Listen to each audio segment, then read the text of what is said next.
You know that person, right? We all do. The one who can just glance at a space and know, instantly, if a couch is going to fit. Or they pick up a picture frame and go, yep, that's about 40 centimeters. It really does feel like they've got a ruler built right into their eyes. Is it some kind of magic? So, what's the deal? Is this a genuine superpower that only a few people are born with? Or is it a hidden skill that, maybe, the rest of us can actually learn? Well, I've got some good news for you. It is absolutely 100% a skill. And you know what the best part is? It's a skill that anyone, and I mean anyone, including you, can get good at with just a little bit of practice. So what is the secret?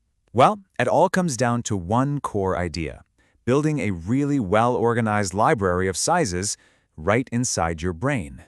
The entire foundation of this skill is something we can call a mental reference point.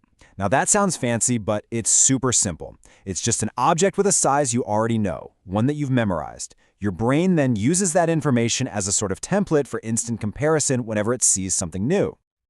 And what's really interesting is how common these templates are. We're not talking about anything exotic here. We're talking about everyday items. An A4 sheet of paper, that's about 30 centimeters long.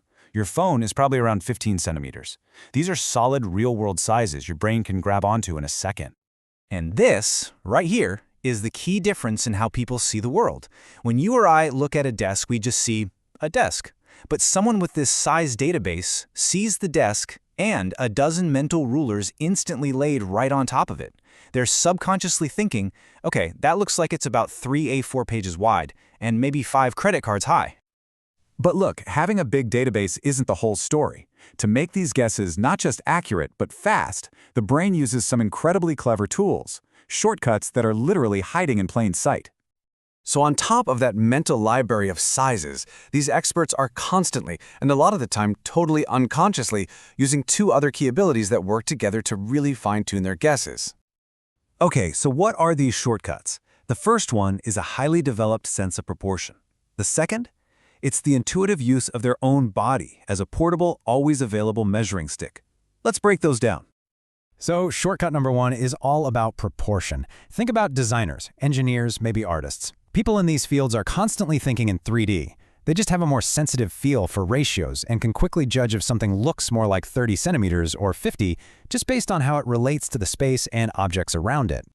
And here's the second shortcut, which is just fantastic. Your brain is unconsciously using your own body as a ruler. You don't even have to think about it. A single joint on your finger, that's about 2 centimeters. A full handspan is roughly 8 to 10. Your brain sees something, subconsciously compares it to the size of your hand, and gets a pretty good estimate in a split second. Okay, so we've got the database and the shortcuts. That explains the skill.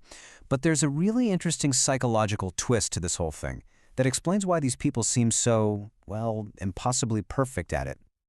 Let's ask a serious question, though. Are they truly hitting a bullseye with every single guess they make? Is their accuracy really 100% all the time?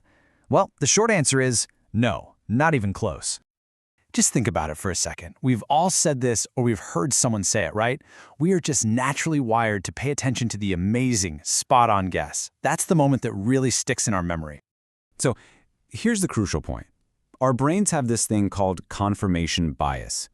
We vividly remember the one time our friend perfectly guessed the height of a doorway, but we completely forget the 5 other times they were a little bit off, or when they gave a super safe estimate like, it's somewhere between 60 and 70 centimeters. This selective memory basically puts a giant spotlight on those wow moments, and it creates this powerful illusion that they're infallible, that they just don't get it wrong. It makes the skill seem way more like magic than a practiced and ultimately imperfect ability. All right, now for the best part. Since we know this isn't magic, you can actually build your own mental ruler. So how do you go from being a wild guesser to being a confident estimator? It's a pretty simple 3-step process. First, you've got to memorize. Actively learn the exact dimensions of about 10 items you see every single day. Second, and this part is key, you have to calibrate. Start guessing the size of new things, but then right away measure them. That feedback is what trains your brain. And finally, you internalize it. Start consciously using your body parts as quick reference points until it becomes totally automatic. So the most important thing to walk away with is this. This is not some innate talent. Nobody is born knowing this stuff. It's a skill, just like learning an instrument or a language. and it's built through conscious practice and repetition. And if you remember just one thing, let it be this. People who are great at this stuff, they weren't born with a ruler in their eyes. They have simply taken the time to install a very detailed size database in their brain. So, I'll leave you with this to get you started. Right now, your brain size database might be a little empty. So, what's the very first, most useful size you're going to save to it?